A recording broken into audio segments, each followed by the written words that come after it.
আসসালামু আলাইকুম প্রিয় দর্শক, কদিন আগে আমি রাজনৈতিক দলের তহবিল নিয়ে, টাকার উৎস নিয়ে কিছু প্রশ্ন করেছিলাম। একটি দলের না, সব দলেরই। এগুলো আগে অবাধে চলতো, কেউ কিছু প্রশ্ন করতো না। তারা নিজেদের ইচ্ছা মতো চাঁদা আদায় করতো, নিজেদের পকেটে ঢুকাতো, অথবা এটাকে একটা ব্যবসা হিসেবে নিত। এরকম ছিল। এখন প্রশ্ন হচ্ছে, এই রাজনৈতিক দলটা চলবে কিভাবে? এই কথাটা আমার এত বলার দরকার দুটো কারণে।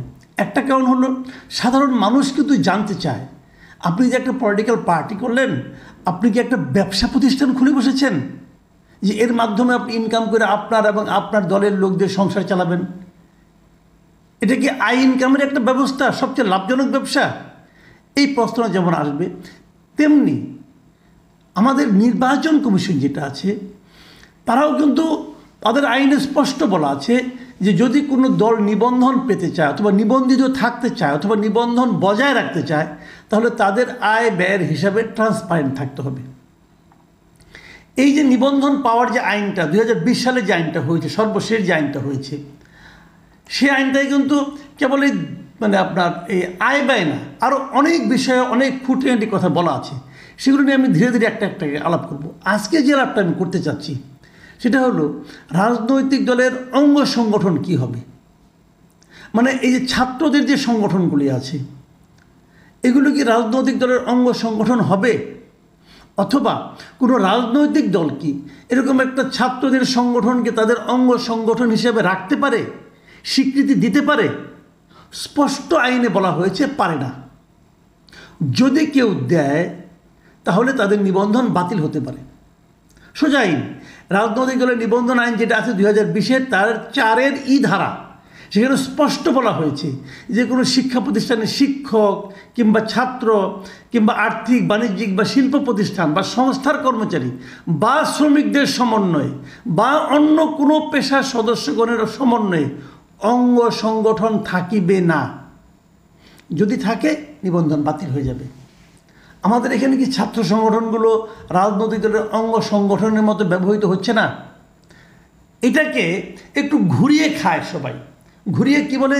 বলে এটা আমাদের অঙ্গ সংগঠন না, আমাদের ভাতৃপ্রতিম সংগঠন।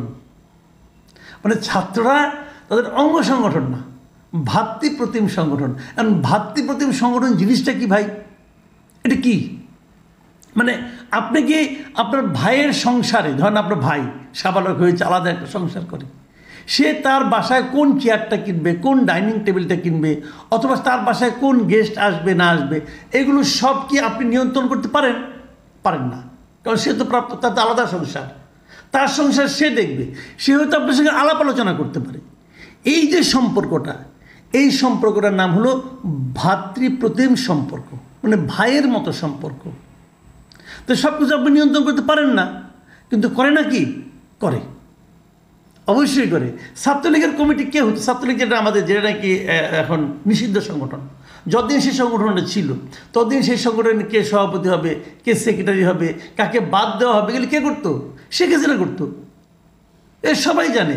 এবং তারা বলতো, নেত্রীর কাছে আমরা দায়িত্ব দিয়েছি আমাদের নেতা এবং কমিটি নির্বাচনের জন্য। অর্ধেক কমিটি নির্বাচিত, বাকিটা আবার নেত্রী করতো, নেত্রী বলতো তাকে দিয়ে, এবং তাদের সম্মেলনে সে যাইতো। এগুলো হতো। খুবই লজ্জাজনক কথা, কিন্তু খুবই ন্যাক্কারজনক কথা এগুলো, বাট এটা হতো। আইন তারা নির্লজ্জভাবে ভাঙতো এবং হতো। ঠিক আছে, এখন ছাত্রলীগ নাই, ঠিক আছে। বড় ছাত্র সংগঠন কোনটা? এই যে আমি এতগুলি প্রসঙ্গ আলোচনা করলাম না, এর কারণটা আমি বলি। কারণটা হলো, আজকে আমি সোশ্যাল মিডিয়ায় এবং আরও কোনো কয়েকটা সোর্স থেকে আমি একটা চিঠি দেখলাম। সেই চিঠি হলো, ছাত্র দলের দুজন লোকের তাদেরকে একটা দলের সম্পাদকের পদে পদায়ন করা হয়েছে। এই দুজন কে? একজন হলেন আরিফুল ইসলাম আরিফ, উনাকে এই সংগঠনের কেন্দ্রীয় সংসদের সহ দপ্তর সম্পাদক পদে পদায়ন করা হয়েছে। আরেকজন হচ্ছেন মোহাম্মদ নাজমুস সাকিব, উনাকেও সহ দপ্তর সম্পাদক পদে পদায়ন করা হয়েছে। 8ই মার্চের পদায়নের এটা নোটিশটা আমি আজকে আবার চোখে পড়লো আর কি।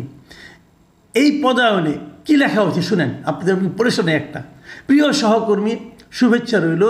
আপনি জেনে আনন্দিত হবেন যে বাংলাদেশ জাতীয়তাবাদী ছাত্রদল কেন্দ্রীয় সংসদের সহদপ্তর সম্পাদক, যুগ্ম সাধারণ সম্পাদক পদমর্যাদা হিসাবে আপনাকে মনোনীত করা হয়েছে। এখন থেকে আপনার মেধা, শ্রম ও যোগ্যতা দিয়ে দলকে সামনের দিকে আরও শক্তিশালী ও সুসংগঠিত করতে বলিষ্ঠ ভূমিকা পালন করবেন বলে দল আশা ব্যক্ত করে। ধন্যবাদান্তে কে ধন্যবাদ দিয়েছে? অ্যাডভোকেট রুহুল কবির রিজভী, সিনিয়র যুগ্ম মহাসচিব, জাতীয়তাবাদী দল বিএনপি। বিএনপির সিনিয়র যুগ্ম মহাসচিব তিনি সিগনেচার করে এটা পাঠিয়েছেন। তিনি পাঠাতে পারেন না তো? ছাত্রদলের কে কি হবে এটা বলার জন্য রিজভিটা পারেন। যখন এটা রিজভি করেন তখন কিন্তু প্রমাণিত হয়। আপনি একটা কাগজ রাখলেন, আপনি ব্ল্যাক অ্যান্ড হোয়াইট একটা ডকুমেন্ট তৈরি করলেন যে আপনাদের একটা ছাত্র সংগঠন আছে যার নাম জাতীয়তাবাদী ছাত্রদল, যে সংগঠনে নিয়োগ করতে হলেন আপনি রুহুল কবির রিজভী। যখন আপনি এটা করবেন তখন তো আপনার নিবন্ধনই থাকে না রে ভাই। এই লোকগুলি কি মাথা মোটা কিনা আমি জানি না, এরা বোঝেও না তারা এখন কোন সময়টাতে অবস্থান করছে, দেশে এখন কি চলছে কোনো ধারণা আছে এই সমস্ত লোকের? কোনো ধারণা আছে?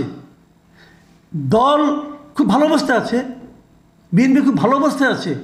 বিএনপি যারা নাকি বিএনপির অনেক নেতৃবৃন্দের সঙ্গে আমার কথা হয়েছে, তারা কিন্তু সবসময় মনে করে তাদের দলের বিরুদ্ধে এক ধরনের ষড়যন্ত্র চলছে। একটা কথা কিন্তু আমরা আগেও শুনেছি, আপনাদের নিশ্চয়ই মনে আছে, এই যে -2 -1 মানেটা কি ভাই?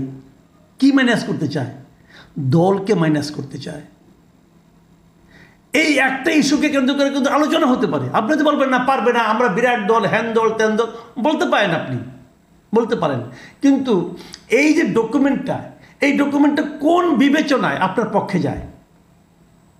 আপনি মুখে বলে দেন যে তোমাদের অমুক হবে, তোমরা তো আলটিমেটলি আমরা বুঝি ভাই, এগুলি তো সব আপনাদেরই মানে অনুগত ব্যক্তিগণ। আপনাদের যে অনুগত তাকে আপনার রাখবেন না, তাকে স্বীকৃতি দিবেন, অন্যদেরকে স্বীকৃতি দিবেন, এটা তো আমরা বুঝি। ছাত্রলীগের ক্ষেত্রে বুঝা, কিন্তু ছাত্রলীগের ক্ষেত্রে কিন্তু এতটা মূর্খতা দেখাতো না, বলে দিতেন উনি।